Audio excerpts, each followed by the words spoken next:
Good afternoon, friends. Well, we're working on the 1948 WL again. I do have some more parts for this thing. I'm ready to start installing the primary drive on this.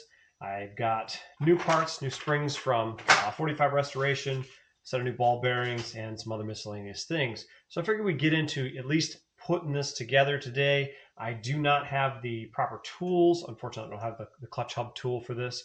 So I won't be able to button this up all the way, but I want to at least get it put on and get a good look at it and make sure that I'm, getting closer to getting this thing finished. So I guess where I'm going to start with is I'm going to take this clutch hub nut off. That's where I want to start at today. Pull this off and set it aside. And then I'm going to grab my gloves because I'm going to be using high temp wheel bearing grease today, and this stuff kind of gets everywhere, and I really don't like the stuff. My skin doesn't like it, I should say. So some of the chemicals and some of the lubricants and some of the things that I use don't agree with my skin, so I have to wear gloves every once in a while. I'll work on that now. Then we're going to move some things out of the way, clear a little workspace here, so I've got some things moved around. I've got a little room to work. All right, we're going to start with the hub itself and, of course, the bearing surfaces here, the bearings here. I do have a brand new set of bearings, and I'm going to put those in place with some high temp wheel bearing grease. So the next stage here is going to be kind of getting things set up and hopefully not making a giant mess. I'm going to use the wheel bearing grease to hold these bearings in place. I'll put them on the cap here, that way I can fish them out of this, and of course they'll have grease on them and they'll be in a good clean spot. So what I'm going to do is I'm going to take a little helping of grease here. I'm going to run it into the inside. And that grease creates a little bit of a glue barrier to hold the bearings in their spots properly. All right, finally back at it. I had one rogue ball bearing fall off the table here and roll away. And these things are tiny, so I had to go searching for it, unfortunately. So I had to shut the camera off, take a little bit of time, and go find this little guy. But last one, I have it. So I'm going to put it together now, and this should be all set. I'm trying to remember what space that was in. I'll look on this side and see what I can find here. Ah, right there. It's neat because you can see all the bearings, and then you only see the grease in this one. So obviously that's the spot. So now the bearing is in there, and I know this is overly greased. I know that's probably not the most proper way to do it, but it's how I'm going to do it. Get that cap off there, try to keep everything together. Grab my rag and try to clean my hands up just a little bit, so when I slide this on, I'm not contaminating everything. Put this bearing set onto.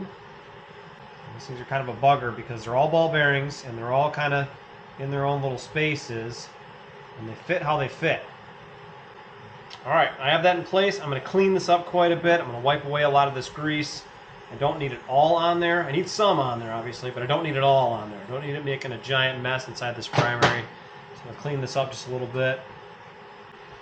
Okay. Now that I have this hub assembly all set and ready to go, what I'm going to do now is I'm actually going to grease this spline right here just to help everything slide just a little bit. I should be able to slide this in place. Next, I'm going to take my clutch hub locking nut here and I'm going to put this in place. Now I realize this is not all the way on the way it needs to be, but for now I'm just going to put this in place.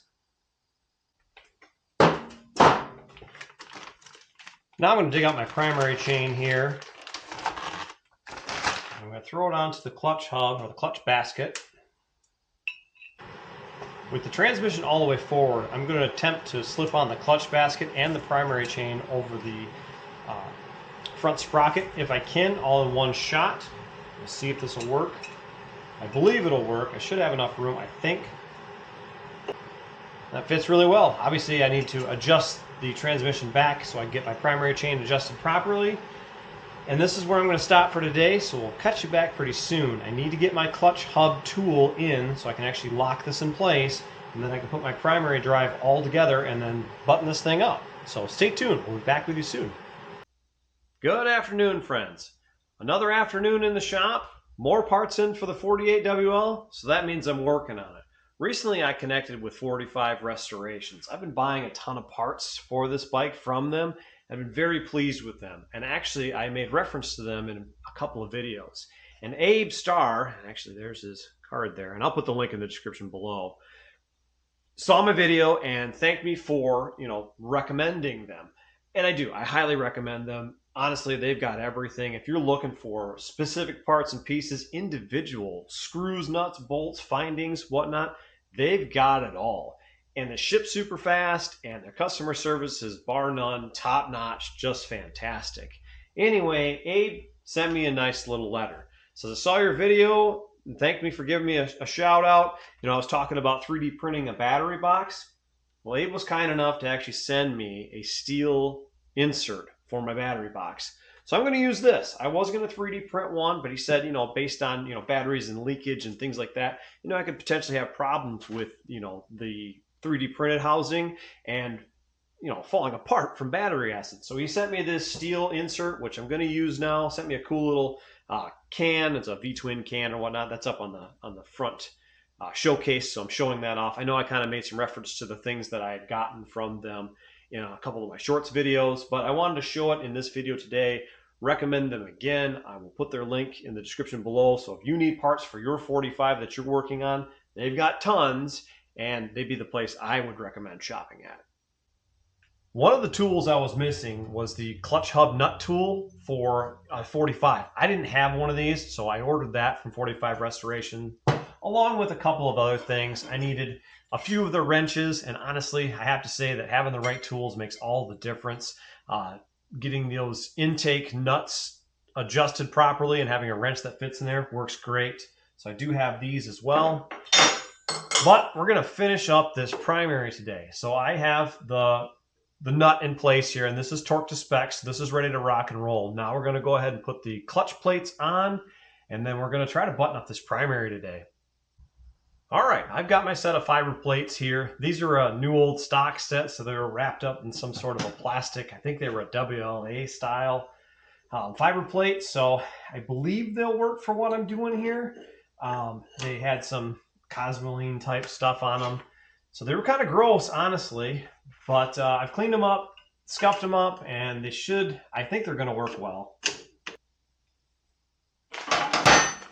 And I did purchase new springs and the new lock nuts, so that way I wasn't dealing with the old ones. I do have the old original set as well. They're pretty rusty, and I didn't know if I trusted them, so I just went and bought new springs. I'm going to go with the tried and true method of putting these things together. In my opinion, this is the easiest way to do it. So what you do is you take your springs on a level surface, and you start stacking them in the proper position, right over each one of the holes. And I'll show you why this makes sense and how this helps. And if you've seen this before on my channel, I appreciate you guys watching. To me, this makes a lot of sense and makes this just so much easier. Now, there may be a better way to do it, and I'm sure there's a tool for it, or there's a different way that guys have figured out that makes the most sense. But in my mind, this way here makes the most sense to me. So once you get each one of these springs on here, you want to go ahead and make sure they all line up with each one of these divots. And then once they do, I've got a couple of these washers, and I'll stack these like so. And then I'll take my adjuster, and with my adjuster in place, I'll go ahead and thread this down until it's tight. Now check my springs. Obviously some of them are still going to move a little bit because I don't have this perfect. So I'm going to go ahead and make sure these are aligned the way they should be. Like I said, in each one of those divots, you really want them to get in each one of these, because if they don't, then the springs will fall out. If you have them lined up perfectly, you can see all the springs are square. They're actually in each one of these little pockets here, and you can go ahead and tighten that down quite a bit. Obviously, there's still some adjustability between the ones that the lock nuts actually set onto, and then from there, what you'll do is you'll align these up properly with the studs. The advantage of doing it this way is you can actually tighten this while it's on the bike and give yourself enough room to actually start threading on these lock nuts. I'm just going to tighten this down a little bit just in order to get these in place. Now once I have these threaded on, then I can set it to the proper depth. So now that we have the adjuster nuts in place, I can actually back this out, this adjuster out, I should say. The lock nuts are in place. I'm going to back this adjuster out, take these washers off so they're out of the way. And then I have my gauge here set to 1 inch and 1/32. That's what it shows in the Palmer manual for the proper measurement for springs here. So we're going to measure to the face right here, from the backside here to the face. According to that, we've got a little bit to go. We're going to check measurement in a couple places. The backside's almost spot on. So these are a little out of adjustment compared to what they need to be. So it looks like I need to turn here. I'm going to leave this one and we'll see where this gets us. So we'll give this one full turn, or one click. So it clicks into place there. We'll take a measurement here. We're still off there.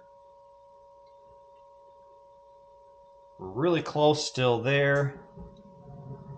And here we're pretty close too. Let's take one more turn on the top one here and see where that gets us.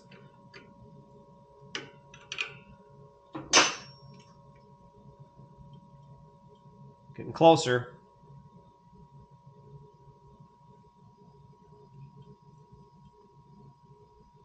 Let's get one more click here.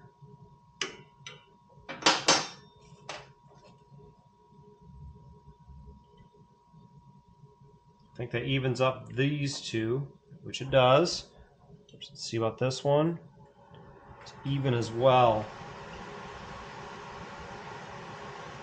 And maybe not. This one's actually perfect. This one's right where it needs to be. This one is still a little bit off, and so is this one. So we're going to do a turn here and a turn here.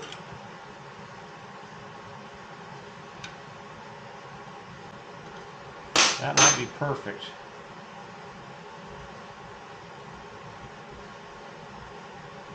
Puts us perfect there. That puts us perfect there.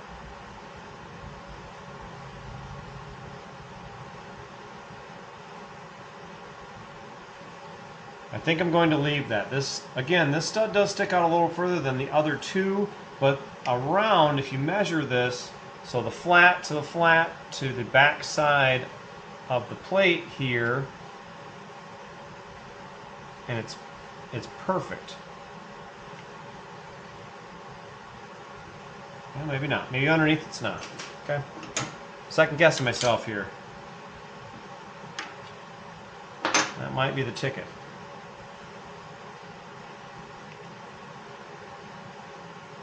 That looks good.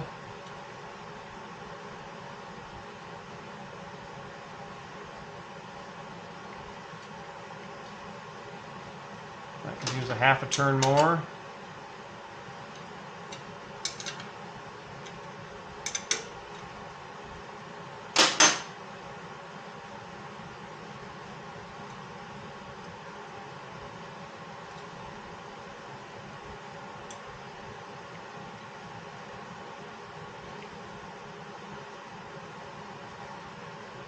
All right, I do like that a lot better. There's still maybe a little bit of adjustment here that I have to accomplish yet, but for now, I love this. This actually fits the way I think it should. The studs are pretty well aligned. This is a 3-finger clutch setup, so of course it's going to be a little bit different, but it does line up, I feel, the way that it should. Now I can go ahead and thread my adjuster in. And for now, we're not going to adjust it because I don't have the clutch cable set up on this yet. So I'm just going to thread this in just until it stops. And then we'll work on the adjustment at a later time.